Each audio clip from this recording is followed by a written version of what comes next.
Ko'pchilik o'ylaydi, yuzim semiz deb. Yo'q, aslo bu semizlik emas. Shunchagina shish. Shish nimadan paydo bo'ladi? Limfa tomirlaridagi limfa suyuqligining yaxshi harakatlanmasligi natijasida yuzimizda suv yig'naladi. Buni yo'qotish uchun va oldini olish uchun limfa suyuqligini harakatga keltirish kerak. Mening yuzim oldinlari mana shunaqa bo'lgan.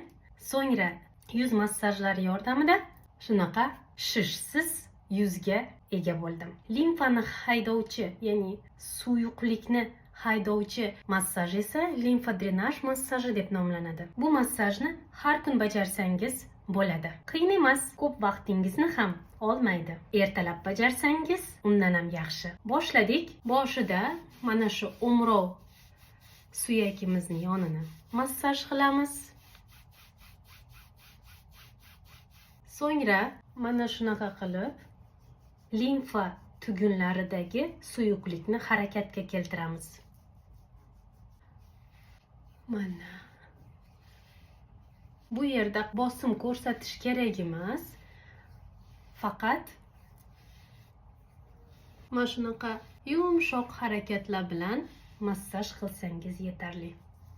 Hamma harakatlarimiz yuqoridan pastga amalga oshiriladi.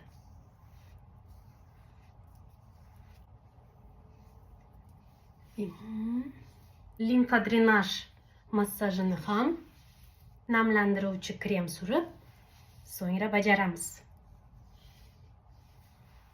Suyuqlikni olib kelamiz yon tarafga va pastga tushiramiz.